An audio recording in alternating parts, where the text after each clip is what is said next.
അസ്സലാമു അലൈക്കും വറഹ്മത്തുള്ളാഹി വബറകാതുഹു. അൽഹംദുലില്ലാഹ്.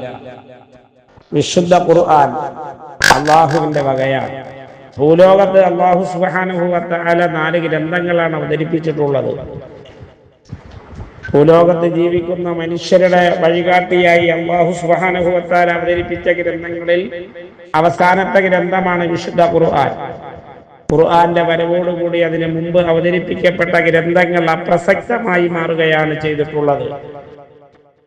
ആ വിശുദ്ധ ഖുർആൻ 14 നൂറ്റാണ്ടുകൾക്ക് മുമ്പ് അവതരിപ്പിക്കപ്പെട്ടതുപോലെ ഇന്നും ഭൂലോകത്ത് നിലനിൽക്കുന്നു എന്നതാണ് ഏറ്റവും വലിയൊരു പ്രത്യേകത. വിശുദ്ധ ഖുർആൻ ഏറ്റവും കൂടുതൽ പാരായണം ചെയ്യപ്പെടുന്ന ഒരു ഗ്രന്ഥമാണ്. ഭൂലോകത്ത് ഇത്രയേറെ പാരായണം ചെയ്യപ്പെടുന്ന ഗ്രന്ഥം വേറെയില്ല. രാവും പകലും മസ്ജിദുകളിലും വീടുകളിലും വിശുദ്ധ ഖുർആൻ കുട്ടികളും വലുതും പാരായണം ചെയ്യപ്പെട്ടുകൊണ്ടേയിരിക്കുന്നു.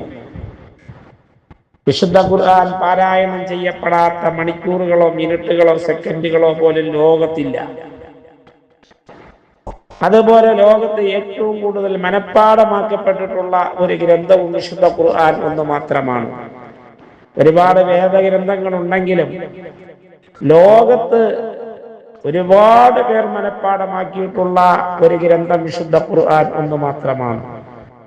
വിശുദ്ധ ഖുർആൻ സമ്പൂർണമായി നിരോധിക്കണമെന്ന് ഏതെങ്കിലും ഒരു ശക്തി തീരുമാനിച്ചാൽ ലക്ഷക്കണക്കിന് വരുന്ന മനുഷ്യ മക്കളുടെ ഹൃദയത്തിൽ സൂക്ഷിക്കപ്പെട്ടിട്ടുള്ള വിശുദ്ധ ഖുർആൻ അതിനെ നീക്കം ചെയ്യപ്പെടാൻ സാധ്യമല്ലാതെ സമ്പൂർണമായി വിശുദ്ധ ഖുർആനെ നിരോധിക്കപ്പെടാൻ സാധ്യമല്ലാത്ത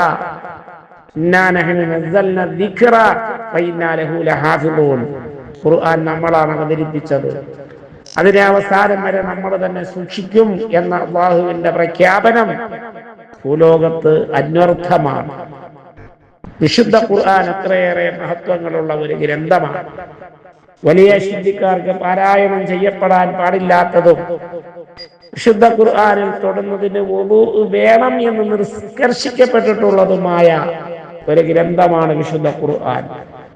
ഖുർആൻ അതിന്റെ നിയമമനുസരിച്ച് പാരായണം ചെയ്യപ്പെടുന്നതിന് പരലോകത്ത് ഉയർന്ന പ്രതിഫലം ലഭിക്കും എന്ന് മഹാനായ നബി സല്ലല്ലാഹു അലൈഹി വസല്ലമ തങ്ങൾ പ്രഖ്യാപിക്കപ്പെട്ടിട്ടുള്ള ഒരു ഗ്രന്ഥമാണ്.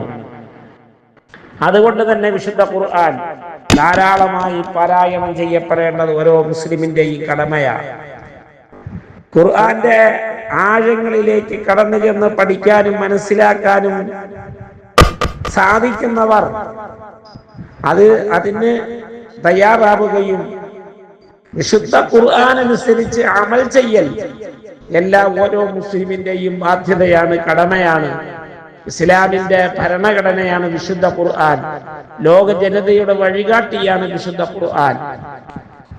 അതിന് ചുരുങ്ങിയ ലഫ്ളുകൾ പദങ്ങളിൽ ധാരാളം അർത്ഥവ്യാപ്തിയുള്ള അറബി ഭാഷയിലാണ് വിശുദ്ധ ഖുർആൻ അവതരിപ്പിക്കപ്പെട്ടിട്ടുള്ളത്.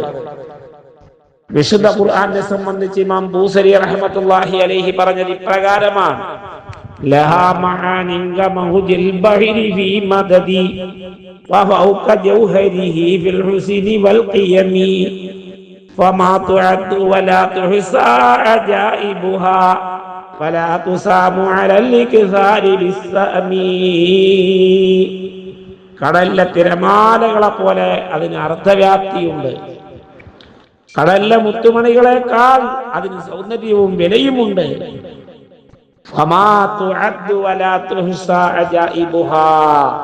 അതിലെ അത്ഭുതങ്ങൾ കണക്കാക്കപ്പെടാൻ സാധ്യമല്ല. എത്ര പാരായണം ചെയ്യപ്പെട്ടാലും ആവർത്തന വിരസത അനുഭവിക്കുകയുമില്ല. അതാണ് വിശുദ്ധ ഖുർആൻ. അത് അല്ലാഹുവിന്റെ വകയാണ്.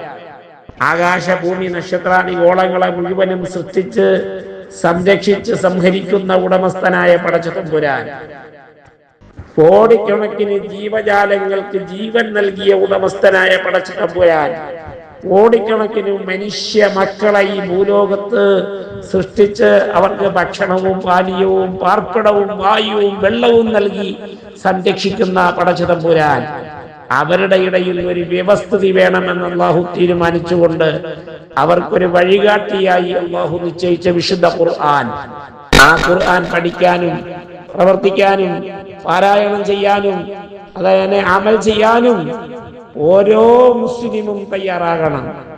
അള്ളാഹു അതിന് തൗഫീഖ് നൽകട്ടെ. ഖുർആനെ ബഹുമാനിച്ചാതിരിക്കാൻ അള്ളാഹു തൗഫീഖ് നൽകട്ടെ. അസ്സലാമു അലൈക്കും വറഹ്മത്തുള്ളാഹി വബറകാതുഹു.